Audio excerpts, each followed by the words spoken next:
right, everybody. Welcome back to the Cain Stevens Paranormal Super Show. Once again, we got a new season coming up here, and I'm obviously pretty excited. You know, we're going to kick this off with the Best Of series, and, this one in particular is a favorite of mine and a favorite of many listeners. This is my interview with Jarell Roach, and it kicks off the Air Park in Arnold Heights Curse of series, so I hope you enjoy it. Check it out, and welcome back to the show. We've got a lot of great things coming up on the show, and this is going to be an awesome season. So without further ado, here we go, everybody. All right, we have Jarell Roach here for the interview. Jarell Roach is a lifelong friend of mine. I've known him since elementary school, and he's also a comedian and a really great guy. We'll try to promote some of his stuff here in a little bit in the show. But I just want to welcome Jarell. Jarell, welcome to the show. This is the Cain Stevens Paranormal Podcast. And we're just going to wrap right into it, man. When we were kids, I stayed at your house, somewhat frequently, when we were younger. And you actually lived in two haunted houses here in the Arnold Heights Air Park area. I say that here. Well, I don't actually live in Air Park anymore, but and I don't know if you do either. But I love it. It always has a piece of my heart, and it probably does you too. Yeah, of course. Absolutely. Yeah. So, what do you, Jarell? What do you remember about the first house that we did? That we you lived in, and we would stay in. I remember, I keep mentioning there's a picture. I don't even know if it still exists, but I know we were standing in the hall, and I know there was a figure behind us, like a taller man that was not there, that had nothing to do with the group. It was like a group of us. It was like a party, wasn't it? Like what? Maybe like a me, you, my sister, my cousin Ken. Yeah. There you go. And was that Buddy? Was that your? Is that who we called Buddy? Your one? No, my nickname was Buddy. We called it Ghost Harold. Oh, okay. You were Buddy. Yeah, Harold. Why not, right? We give him the craziest names. Like my grandma gave a ghost when we grew up in their house. His name was Elmer, of course. So we give him these ridiculous kid cartoon names to keep it from scaring us or whatever. But what do you remember about that house as a kid? I mean, do you remember being scared? Yes. A lot? Did you wake up a lot? Yes. I remember very strongly my lifelong friends, Cain. And I remember, as a kid, though, I remember hearing, sensing, and feeling things. I remember my skin just standing up when certain presence and the atmosphere shifted in the room. I remember hearing people walk through my house when no one was there. I remember, I don't know if you were with me that night. It was maybe my cousin Ken, but our music player at that time literally started playing backwards, and there was a contorted voice that was speaking through it. And then all of a sudden, the heightened activity, the supernatural activity in the home started kicking up. We ran downstairs and we're telling our mom, something's happening. Yeah. She kind of blown it off like, nah. But then all of a sudden, she literally started hearing people walk through the house. And I remember she grabbed this table. There was a disassembled table leg that she grabbed. She almost called the police because she was like, what is going on? Yeah. In our house. I remember waking up multiple times. Some call it sleep paralysis. I call it demonic attack, and because what I've seen in my dreams, and other people call it sleeper. I think that's fine, but when you're seeing the demon, it's pretty real. I don't think that's fake. I don't think it's a figment of your imagination. Not at all. It's real. I remember what happened when I was awake, and the same things that were happening in the same tone, and the characters, if you will, the people, the spirits that showed up when I was awake, when I was sitting alone in my room. I remember a lady that specifically came into that house that moved here from Mississippi. She was coming up to finish school with my dad's sister. I remember an encounter she had. Right. I mean, this lady was 500 pounds. She came down here to get healthy. She had some gland issues, hormonal issues, all that kind of stuff. So she came down here to get healthy. And she was on the road to that, which was amazing. I remember her specifically saying she was downstairs studying and something came behind her, put a hand on her shoulder. Whoa. And she ran upstairs. I mean, this is a 400 or 500 pound lady. She ran upstairs. She's screaming.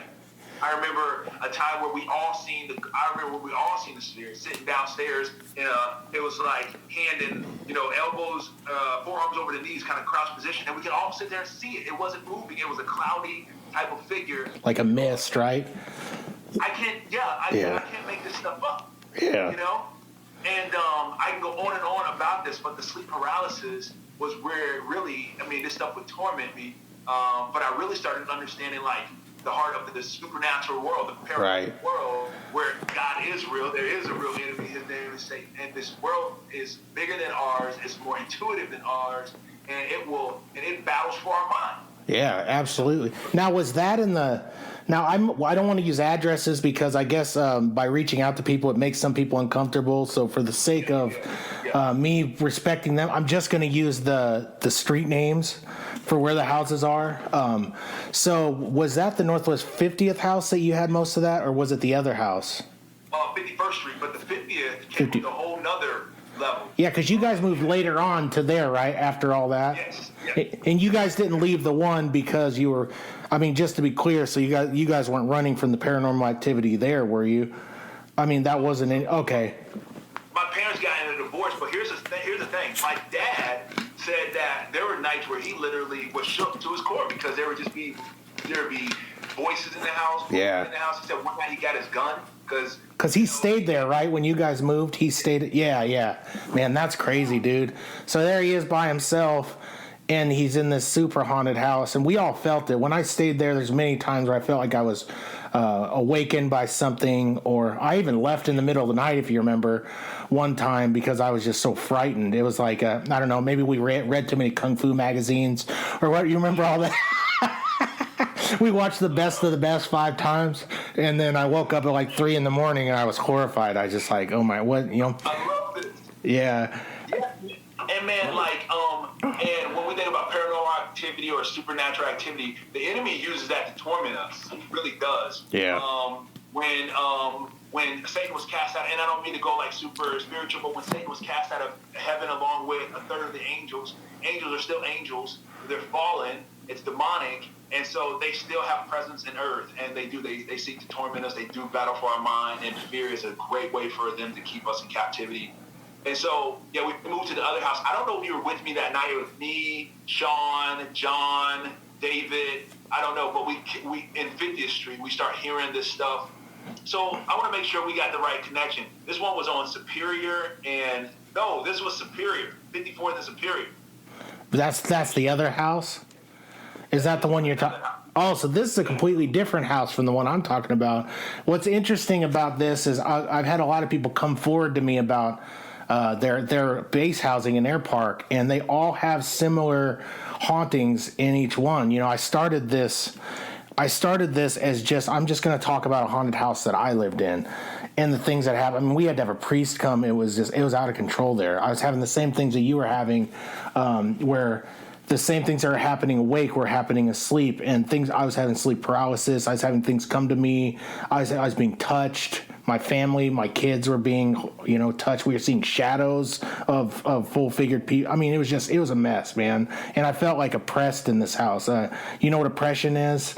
It's basically where if something, it's not like a possession, but oppression is where maybe the demonic force is just trying to play into your life. Maybe make your life a little more negative than it already is, and play off of that. Yeah. And heaviness, right? It's unbelievable heaviness, and unless you've experienced it, you can't. You can only explain it to people, and they might think we're kooks for saying it, but we're not. I mean, here we are. We're too. I won't call us normal. But we're normal people, right? Yeah. And there's an unmistakable thing. So that was actually a different house. So you guys lived. That's right. You lived on Superior around 54th, right? It was like right across from. Right. Okay. That T intersection. And that's where the other stuff happened, correct? Yeah, but 50th too. Oh, okay. So you moved to 51st to 50th and to 54th. And Vance. And you guys had experience. You guys had a lot of the same stuff at each one, didn't you? Yeah, it was 3 of the 4 houses that we had it strongly. The one at Vance, I don't quite remember it being as strong, but I was a lot older then. I had kind of grown in the formation of my faith. Yeah. So, by this time, we had a mother that loved God, and we prayed against that stuff, So, yeah, absolutely. You know what I'm saying? Whereas at one point, we were just kind of, hey, well, we just kind of take it as we have it, but it was just like, what is this? Yeah. So eventually, it was hard to deny. We had another like dude sleepover, like we used to have it, on 51st, and we heard the footsteps, the people walking. This time it was unique because we felt this shift come into the room, in the living room, and as we all ran out of the living room, we all ran into my room, and there was like this gap between the wall and the bed, and we were kind of hiding behind there. Yeah. And literally, we seen footprints walk into the room on the carpet. We ran outside, but we standing outside, bro. Man. I called my mom, and I was like, Mom, when are you coming home? Like, the boys are flipping out. I'm flipping out. We see footprints in the carpet. What's going on? And my mom's like, she's giggling, But at the same time, she understood, though, because, like, God was just shifting and changing our heart and giving us a better idea right. of this supernatural, invisible, this paranormal world. It was, wow. It's a real thing, man. It's, I think that I think you're helping to prove my point. I know you're living a very godly lifestyle, and you're a worker for God, helping people, and everything you're doing is great. I mean, I'm envious by watching all your videos and all the things that you do, at what you do. And I wish that I had applied all my talents. God gave me, musical talent and, all sorts of different things, but I didn't always use it in the right manner. You know what I mean? Instead I played in bars and did all this stuff and preyed off of people's misery, Unfortunately, I might as well have been serving them the drink, but instead I was drinking it with them. But, I'm not glad that something has happened to me personally to change my mind about everything, but I am glad, it's weird how things bring you to, spirituality and everything else. It's strong, man. Yeah. Wow, that's powerful.